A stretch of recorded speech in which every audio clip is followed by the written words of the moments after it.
안녕하세요. 주간 ETF의 진희입니다. 지금 전 세계적으로 ETF 시장에 엄청난 자금이 몰리고 있다는 기사를 제가 봤는데요. 그만큼 핫하디 핫한 ETF 시장에서 투자 아이디어를 얻으실 수 있도록 오늘도 핫 이슈만 모아왔습니다. 주간 ETF 시작합니다.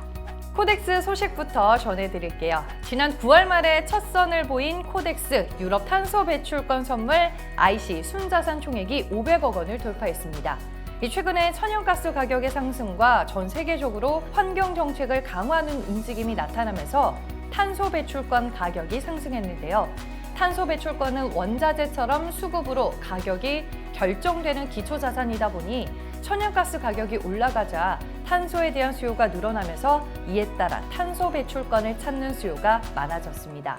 지금 탄소 배출권 ETF가 상장된 이후 ETF 시장 내에서 남다른 수익률을 보여주고 있고요. 상장되어 있는 국내 탄소 배출권 ETF 4종의 순자산은 1,000억 원을 넘어서기도 했습니다. 하지만 최근 가격이 급상승한 부분이 있기 때문에 변동성에는 주의하셔야 할 것 같고요. 글로벌 친환경 정책과 ESG의 투자 중요성이 한편으로는 부각이 되고 있는 만큼 장기적 관점에서 접근하는 게 바람직해 보입니다. 이번 주 시장의 주요 이벤트도 확인해 볼게요. 이번 주에는 글로벌 이벤트들이 많은 한 주인데요. 먼저 미국 11월 생산자 물가지수가 발표됩니다. 지표가 예상보다 높게 나오면 역시나 인플레이션 우려로 이어지면서 위험자산 선호 심리가 줄어들 것으로 예상이 되고 있고요.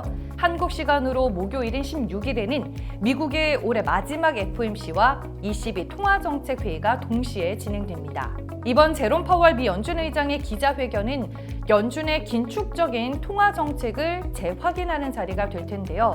예상외로 가파른 인플레이션에 직면한 미 연준 입장에서 FOMC를 통해 강한 물가 안정 의지를 시장에 던질 것인가, 그리고 테이퍼링 종료 시기와 그 이후 첫 금리 인상 시점에 대해 어떤 코멘트를 하는지가 중요할 것 같습니다.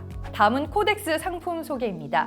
오늘은 코덱스 미국 S&P 500 TR에 대해 알아보겠습니다. 먼저 쉽게 설명을 드리면 S&P 500은 S&P 500이 산출하는 500개 우량 기업으로 구성된 미국 시장의 대표 지수입니다.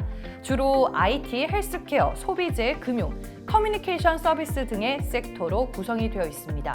그리고 그 뒤에 TR이 붙어 있는데요. 쉽게 말해 배당금을 재투자하는 겁니다. 배당금이 당장 과세되지 않고 해당 상품에 자동으로 재투자되는 상품인데요. 그러니까 S&P 500 지수에 투자해서 나오는 배당금을 다시 S&P 500 지수에 투자할 계획이 있으신 분들은 TR 상품으로 투자하면 딱이겠죠. 또 개인연금과 IRP 계좌를 통해서 투자가 가능하기 때문에 연금 계좌를 통해 활용하기에도 좋은 상품입니다. 구성 종목에는 지금 사상 최고가 랠리를 펼치고 있는 애플을 포함해 마이크로소프트, 아마존 등 미국을 대표하는 기업들을 찾아보실 수 있습니다. 코덱스 S&P 500 TR로 여러분들도 서학개미 장기 투자 행렬에 동참하시길 바랍니다.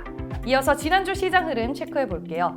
먼저 지난주에 11월 소비자 물가지수 역시나 전년 대비 6.8% 증가한 높은 수치로 나왔습니다. 하지만 뉴욕 증시는 오히려 상승하는 흐름을 보였죠.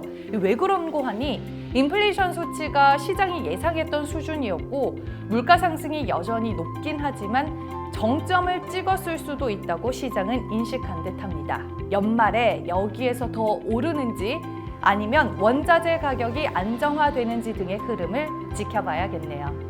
한국 증시는 선물 옵션 동시 만기 이후로 외국인들의 수급이 다소 주춤해지는 흐름이었지만 연말을 앞두고 기관의 매수세가 상당히 강하게 이어지고 있고요. 중국 쪽에서는 최근 지준율을 인하하는 등 헝다그룹을 중심으로 한 부동산 위기와 성장 둔화에 대응하는 정부의 정책적 의지가 확인되고 있습니다. 이번에는 코덱스 주간 수익률 볼게요.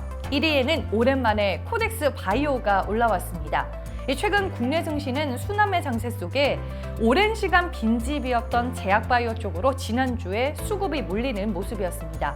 그와 더불어 연초에 JP모건 헬스케어 컨퍼런스까지 이벤트가 있다 보니 시장에 관심을 받게 됐고요. 지난주 코덱스 바이오의 수익률은 5.0%였습니다. 그 뒤에는 코덱스 차이나 A50이 있었는데요. 중국 본토 시장을 실시간으로 투자할 수 있는 빠르고 저렴한 방법 중에 하나가 바로 코덱스 차이나 A50으로 매매를 하는 겁니다. 이 소액으로 중국 경제 성장을 이끄는 대표 기업에 투자를 할 수 있는데요. 최근에 중국 상해종합지수가 반등과 함께 3,700포인트를 회복한 가운데 코덱스 차이나 A50은 지난주 4.7%의 수익률을 12주 누적 수익률로는 9.2%를 기록했습니다. 국제유가도 최근에 오미크론으로 급락한 뒤 다시 WTI가 배럴당 70달러 선을 회복했죠. 코덱스 WTI 원유 선물 한 주간 수익률은 4.1%였습니다. 이어서 주요 자산들의 수익률 현황 확인해 볼게요. 지금 미국은 S&P 500 지수가 사상 최고치에 다시 근접한 가운데 시장이 큰 어려움은 없습니다. 물론 변수와 변동성은 존재하지만 마이너스 1.2%에서 한 주 만에 플러스 3.8%까지 수익률이 올라갔습니다. 중국 주식도 최근에 시장 반등이 이어지면서 수익률 3.1%를 기록했고요. 한국 주식은 1%대에서 큰 변화 없이 플러스권을 유지했습니다. 국내 ETF 시장 동향도 전해드리겠습니다. 코스피 지수가 다시 3,000포인트를 회복하면서 차익 실현이 일어나 시장 지수와 레버리지 관련 ETF 쪽에서는 자금이 유출되는 모습이었고요. 대형주 ETF도 매도 우위였습니다. 반면에 지수 하락에 베팅하는 인버스 2X와 자동차 ETF에 대한 투자는 늘어나는 흐름이었습니다. 마지막 순서로 주간 ETF 순위 알아보겠습니다. 채권 관련된 ETF 쪽이 시장의 관심을 많이 받았는데요. 특히나 안정자산인 3년 만기 국고채에 투자하는 대한민국 1호 국고채권 ETF인 코덱스 국고채 3년이 시장에서 부각이 됐고요. 그 외에 탄소 배출권 관련 ETF에 대한 시장의 수요도 꾸준했습니다. 요즘에 코덱스 ETF에 대한 투자자들의 관심과 사랑이 날로 커지고 있어서 진이도 덩달아 기분이 몹시 좋은데요. 주간 ETF로 매주 핫한 ETF 이슈와 소식들 놓치지 마시길 바랍니다. 그럼 다음 주에 또 만나요. 안녕!